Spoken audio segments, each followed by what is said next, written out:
So I want to ask you a question. Have you ever felt completely stuck between the need to make a really firm, grounded decision and this lingering feeling that the ground beneath you is just constantly shifting? Oh, definitely. I mean, it creates this profound cognitive dissonance, Mm. right? Because you're being asked to build something long term while the actual rules of your reality are literally being rewritten. Exactly. And that tension, that specific feeling, is the beating heart of today's deep dive. It really is. Because we are looking at an incredible stack of sources for the week of May 11th through the 17th, 2026. And this material is provided by Tarot, by High C, spelled HHIC, but pronounced High C. Right. And what elevates this from just, a standard astrological forecast is the format. It's really unique. It is, because High C has paired the cosmic weather for the week with this original companion sci-fi short story. Yeah, it's called The Weight of What Grows. Mhm. And using fiction to map out these transits is Yeah. just a highly effective synthesis. Yeah. Because instead of just looking at planetary archetypes in a vacuum, the story actually puts them inside a community under pressure. So we can observe the mechanics playing out through human behavior. Which brings us to our mission for today.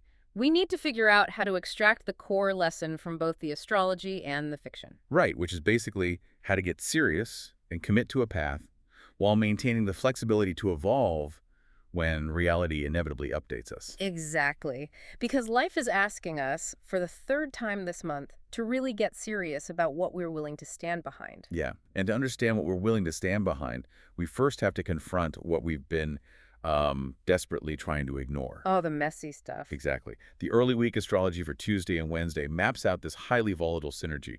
We've got Mars conjunct both Eris and Chiron. Okay, let's unpack this. Yeah, Because the forecast says controversies are going to be aggravated, and these uncomfortable truths and unhealed wounds of the unevolved ego are coming to light. like going to be tense. Yeah, I mean, if I can use an analogy here, it's kind of like doing a deep clean of your house. It always looks terrifyingly worse when you've pulled all the junk out of the closets, right? Oh, 100%. It's a total disaster area. But you can't actually organize it until you see it all out on the floor. That's a perfect way to look at it. You have to uncover the wound first to heal it. And we see this exact dynamic erupt in the companion story. In the town of Holleridge, right? Yeah, so Hollow Ridge is the settlement, and a mysterious bell rings for the third time. And the text makes it clear it's demanding decisions, not obedience. Right. And the town meeting in the Commons just completely devolves into chaos. It really does. The story says a mundane proposal to redirect food reserves just became accusation, and then accusation had become revelation. It's just this massive eruption of emotional debris. And what's fascinating here is how this one character, Leora, handles it. She's this healer in the town who actually lost her son. Yeah, she steps up and says this incredible line. She says, "We keep treating wounds like they disappear if nobody names them. They don't disappear. They rot." Wow. They rot. Right. It's intense. And if we connect that to your own life, it's a reminder that anger is often just a symptom of injury. It's not a weakness. Yeah, people get defensive because they're hurting, not just because they're trying to be difficult. Exactly. But eventually, the shouting has to stop. The pain demands a practical response. Which leads us perfectly into the sobering clarity of midweek. Because by Thursday, the astrology shifts completely. We have the Sun conjunct Mercury. Right. And this is where communications really sharpen. Mental focus condenses, and suddenly opinions feel entirely justified. The text even says, thinking aligns with attention rather than running ahead of it. Which sounds great, but it also says our patience for nonsense drops significantly. Yeah, people are going to be very direct. And in the story, the energy in Holleridge shifts from all that shouting to actual productive conversations. People are sharing advice like contraband. Right, and we meet Mara, who wakes up with this absolute certainty. She just walks right into the council chambers and quits the oversight committee. She literally says, "We keep pretending stability means refusing change. It doesn't. Rigid things break." Okay, wait, here's where it gets really interesting. I want to push back on this a little bit. Okay, go for it.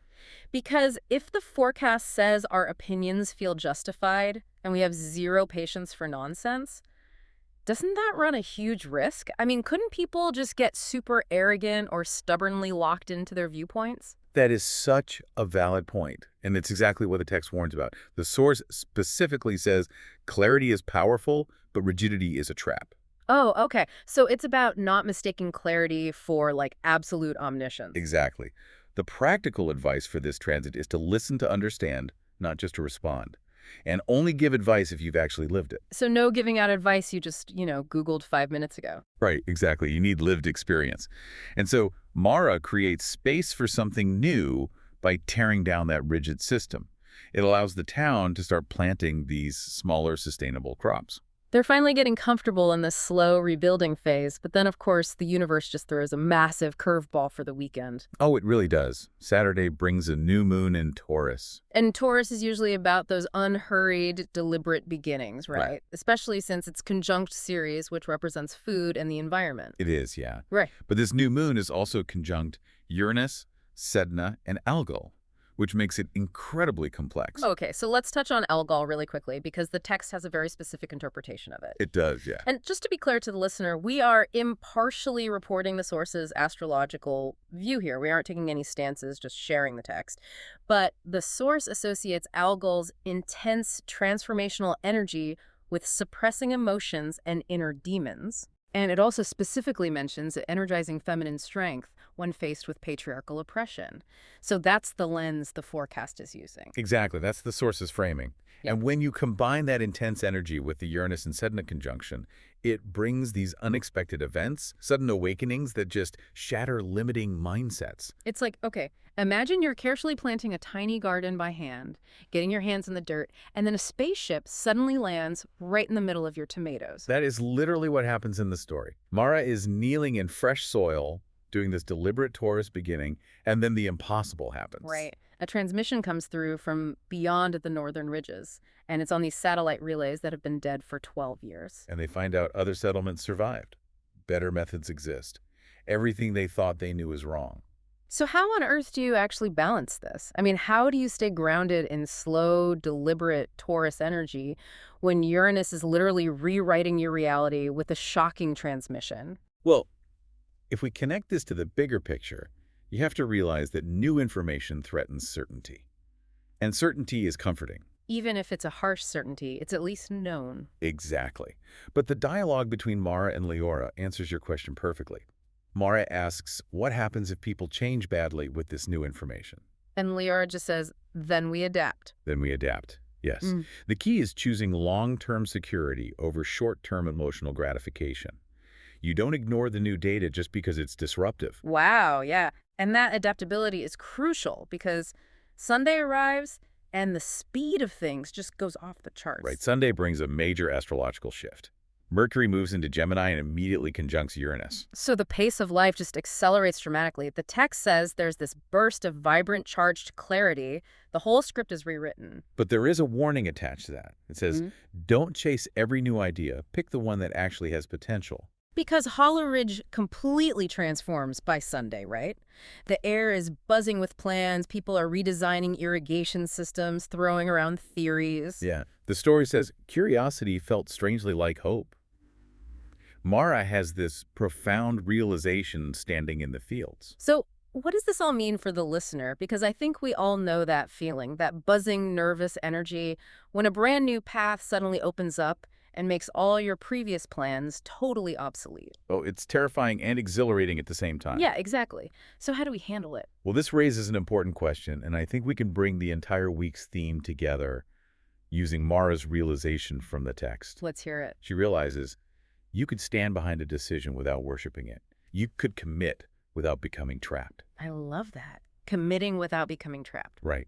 The decisions you made earlier in the week were necessary. You had to make them with the data you had. But they are not immune to new information. You're allowed to update your stance when the world updates you. So to wrap this all up, this deep dive has really shown us that the week of May 11th through the 17th, 2026 is basically a cosmic masterclass. It really is. It's about facing those uncomfortable truths early in the week. Making highly practical choices midweek, and then remaining adaptable enough to pivot when the universe rewrites the script over the weekend. Absolutely. And we want to leave you with a final provocative thought drawn from a really quiet moment in the story between Mara and Jalen. It's such a powerful moment. Think about the rigid systems you are fiercely protecting in your own life right now. Are those rules actually helping you live? Or, as Jalen asks in the story, are you simply mistaking surviving for living? Survival has rules, but living requires choices. So choose, learn, and then be ready to choose again.